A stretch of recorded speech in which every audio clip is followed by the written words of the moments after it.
পাঁচমিশালিতে স্বাগত। তো বন্ধুরা কেমন আছো? আশা করি সবাই খুব ভালো আছো। আমিও কিন্তু খুব ভালো আছি। রান্নার ব্লগ নিয়ে এসেছি, আর আজকের রান্নায় থাকছে চিকেনের রেসিপি, আর সেটা হচ্ছে হরিয়ালি চিকেন। তো হরিয়ালি চিকেন মানে বুঝতেই পারছো, সবুজ সবুজ ব্যাপার হবে। জন্য কি কি ইনগ্রেডিয়েন্টস লাগবে সেগুলো একবার দেখে নাও, তারপরে রান্নাটা একসাথে শুরু। হরিয়ালি চিকেন বানাতে যে যে ইনগ্রেডিয়েন্টস আমার লাগছে, এখানে রয়েছে কারি কাট করা চিকেন, কুচানো পেঁয়াজ, আদা আর রসুন বাটা, এখানে রয়েছে কাজু আর পোস্ত যেটা আমি বেটে নেব। মশলার মধ্যে রয়েছে হলুদের গুঁড়ো, কাশ্মীরি লঙ্কার গুঁড়ো, নুন, সাদা তেল, গরম মশলার গুঁড়ো, চিনি, কাসোরি মেথি, অল্প করে বাটার। আর এখানে মেইন যে ইনগ্রিডিয়েন্টসটা হরিয়ালি চিকেনের জন্য লাগবে সেটা হচ্ছে ধনে পাতা। এটা পরিষ্কার করে ধুয়ে রাখা এই ধনে পাতা আর কাঁচা লঙ্কা একসাথে আমি পেস্ট করব। তো দেখো, হরিয়ালি চিকেন বানাতে আমি এখানে মেইনলি যেটা নিয়েছি সেটা হচ্ছে ধনে পাতা। তো তোমরাও এই ধনে পাতা নিতে পারো। অনেকে ধনে পাতার সাথে পুদিনা পাতা সেটা অনেকে নিয়ে থাকে, কিন্তু আমি শুধুমাত্র ধনে পাতা দিয়েই করব। ধনে পাতার পরিমাণটা একটু বেশি হবে। ধনে পাতা আর কাঁচা লঙ্কা, রান্নাটা মেইনলি কাঁচা লঙ্কাতেই করব। এখানে দেখো অলরেডি নিয়ে রেখেছি কাজু আর পোস্তটা, এটাও বেটে নেব। তো এগুলো আগে মিটিয়ে নিই, তারপরে রান্নাটা শুরু করছি।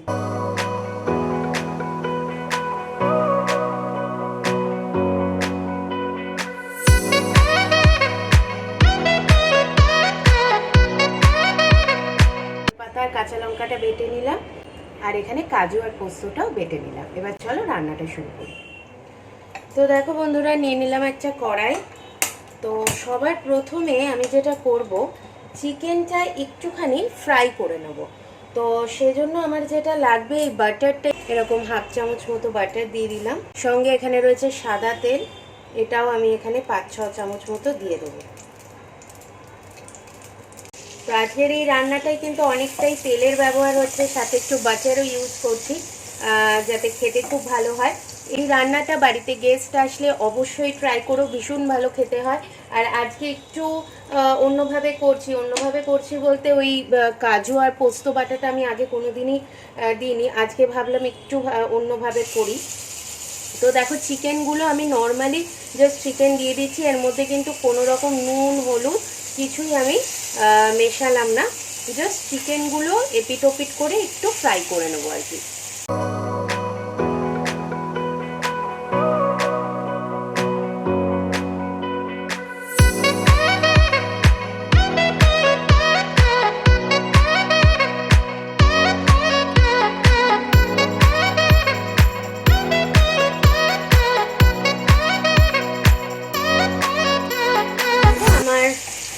ফ্রাই হয়ে গেছে, এবার আমি এটাকে তুলে নেব। তবে এই রান্নাটাই না, আমি যখনই রান্নাটা করেছি, এই রান্নাটা কিন্তু আমি এই চিকেনটা ফ্রাই করেই রান্নাটা করেছি। তো সেই জন্য খেতে খুব ভালো হয়। তোমরা চাইলে একটু নুন হলুদ দিয়েও মাখিয়ে, যেন মাছ ভাজা হয় সেভাবেও চিকেনটা ফ্রাই করতে পারো, সেটা তোমাদের নিজস্ব চয়েস। কিন্তু আমি এইভাবেই আর কি চিকেন ফ্রাই করি। ফ্রাই হয়ে গেছে, এবার এই একই কড়াইতে রান্নাটা হবে। তো এখানে কিছুটা অয়েল রয়েছে, আর বাকি যে অয়েলটা আছে, আজকে তেলের কোনো মাপ নেই, যেরকম চিকেন সেরকম আর কি তেলের ব্যবহার হবে। তবে আজকে একটু তেলের পরিমাণ আমার বেশিই থাকছে। তো আর কিছু এখন ফোড়ন দেব না, জাস্ট এই তেলটা গরম হয়ে গেলে এর মধ্যে দিয়ে দেব পেঁয়াজ কুচানোটা। তো এই পেঁয়াজটা দিয়ে দিলাম। আমার দুটো বড় সাইজের পেঁয়াজ রয়েছে, এটা মাংসের পরিমাণ মতো তোমরা পেঁয়াজ ইউজ করবে। তো পেঁয়াজটা এবার লালচে করে ভেজে নিতে হবে। ধনে পাতার ফ্লেভারটাই বেশি ভালো লাগে, তো ওই জন্য আমি অনেক সময় এটাকে ধনিয়া চিকেনও বলে দিই। তো আমি ধনে পাতা দিয়ে করি, তোমরা চাইলে পুদিনা পাতা ইউজ করতেই পারো। তো আমার দেখো পেঁয়াজটা কিন্তু ভাজা ভাজা প্রায় হয়ে এসছে। আদা রসুন বাটা একসাথে করা আছে, তো এটা আবার পেঁয়াজ ভাজার মধ্যে দিয়ে দিলাম। যত ভালোভাবে মশলা কষবে তত কিন্তু সেই রান্নাটা খেতেও ভালো হয়। তো এরই সাথে দেখো ঘরে পাতা, এটা টক দই, তোমরা কিনেও ইউজ করতে পারো ঘরে পাতা টক দইও ইউজ করতে পারো। তো এবার আমি একই সাথে এর মধ্যে টক দইটা দিয়ে দেবো। তো একটুখানি ফেটিয়ে নিচ্ছি আর কি আমি। এতে তোমরা চাইলে নুন দিয়েও ফেটিয়ে নিতে পারো। এই টক দই, পেঁয়াজ আর এই রসুন আদা বাটাটা খুব ভালো করে আগে আমি কষিয়ে নেব। একই সাথে এর মধ্যে মশলাগুলো অ্যাড করে নুন দিয়ে দেব। এখানে যতটা নুনের প্রয়োজন সেভাবে নুন দিয়ে দেব। স্বাদ মতো চিনি দিয়ে দিচ্ছি, কাশ্মীরি লঙ্কার গুঁড়ো। এটা জাস্ট কালারটা সুন্দর হবে বলে দেওয়া। এই মাংসটাতে পুরোপুরি আমি কাঁচা লঙ্কার ঝালের উপরই আর কি বেশি প্রেফার করি। আর এখানে দিয়ে দিচ্ছি হলুদের গুঁড়ো।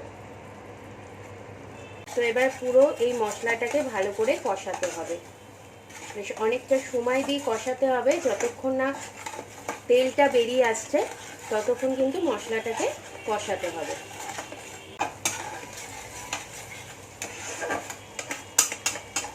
আমার বেসিক্যালি রান্না নিয়ে এক্সপেরিমেন্ট করতে খুব ভালো লাগে। তো আমাকে যেভাবে তোমরা রান্না করতে দেখছো, আমি কিন্তু কারোর থেকে কপি করে রান্না করি না। আমি কমপ্লিটলি আমার মানে রান্না করতে করতে মনে হয় রান্নাটাকে এইভাবে করি বা এই ইনগ্রিডিয়েন্টসগুলো দিলে ভালো হবে, সেইভাবে আমি রান্না করি। তো রান্নাটা আমি আগেও বলেছি যে রান্নার ব্যাপারটা হচ্ছে সম্পূর্ণ যদি তুমি খেতে ভালোবাসো তাহলে রান্নাটা এমনি খুব সুন্দর হয়ে যায়। তো আমি সেইভাবেই কিন্তু একদম রান্না করি। তো এখন দেখো এটা কষাতে কষাতে পুরো তেলটা বেরিয়ে এসছে। এরই সাথে আমি দিয়ে দেবো ধনেপাতা আর কাঁচা লঙ্কা বাটাটা। কারণ এটা আগে দিচ্ছি, তার কারণ হচ্ছে এই ধনেপাতার একটা তো গন্ধ থাকে, র স্মেল থাকে, তো সেটা কেটে যাবে এই কষিয়ে দিলে আর কি। তো সেই জন্য এটা পুরোটা এর মধ্যে দিয়ে দিলাম। লাগে ধনেপাতার চাটনি বলো বা ধনেপাতা যে কোনো রান্নাতেই কিন্তু দেওয়া যায়, ভালোই লাগে খেতে। তো এবার দেখো এই যে সবুজ ব্যাপারটা কিন্তু এবারই হবে আর কি। তো যত রান্নাটা কষবে আর কি তত কিন্তু রঙটাও বেরোবে। তো এখন এই ধনেপাতাটা দিয়ে কিন্তু প্রথমে কষিয়ে নিতে হবে, তারপরে আমি চিকেনটা অ্যাড করব। তারপরে চিকেন কষানোর পরে বাকি ইনগ্রেডিয়েন্টসগুলো দেবো আর কি।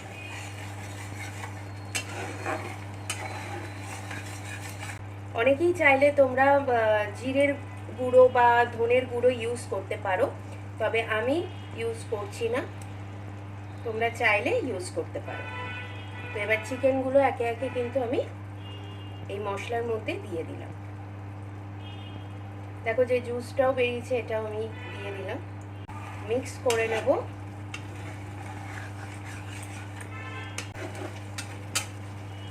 দেখো চিকেনটা কিন্তু ভালো করে আমি মিক্স করে নিয়েছি। এবার এটাকে একদম ঢেকে দেবো। ঢেকে মাংসটা সেদ্ধ হওয়ার জন্য ওয়েট করব। তারপরে মাঝে মাঝে ঢাকনা খুলে আর কি মাংসটা একটু নেড়ে দিতে হবে।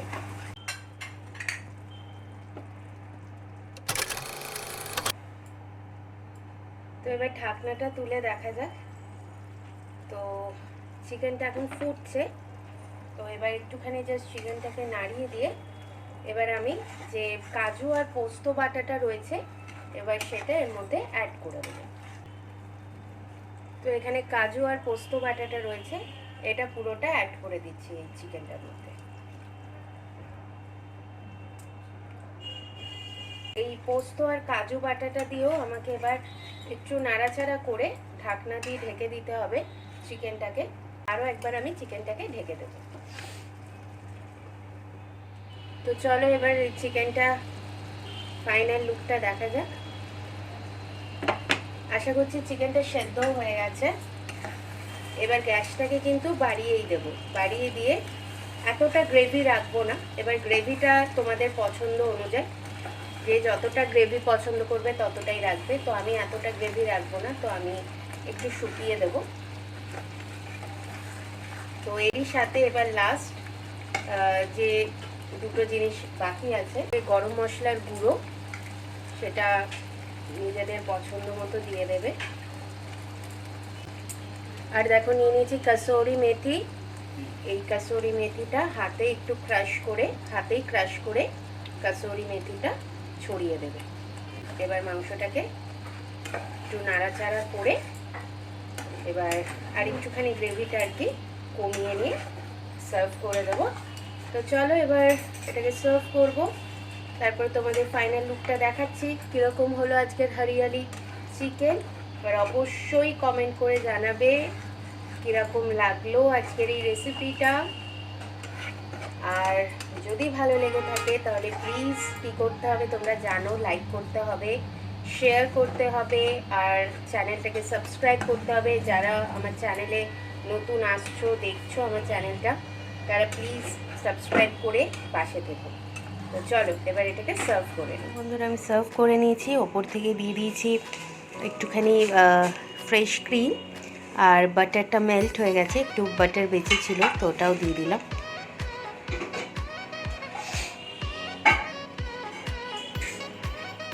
হরিয়ালি চিকেন তো একবার অবশ্যই বাড়িতে ট্রাই করো, বাড়িতে গেস্ট আসলেও ট্রাই করতে পারো বা নিজেদের জন্য বানাতে পারো। তো দেখে তো দেখো কতটা লোভনীয় লাগছে, আর রঙটা একদম সবুজই এসছে, জানি না ক্যামেরাতে তোমরা কিরম দেখছো, বাট একদম সবুজ এসছে। তো যাই হোক এবার ব্লগটা এন্ড করবো।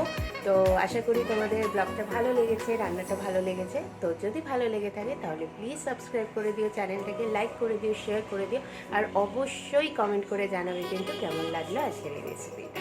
তো চলো আজকের মতো সবাইকে জানাই টাটা, বাই। সবাই খুব ভালো থেকো, সুস্থ থেকো, আবার দেখা হবে নেক্সট ব্লগে, আর এর পরের ব্লগে আরও অন্যরকম রান্না। চলো সবাইকে জানাই টাটা।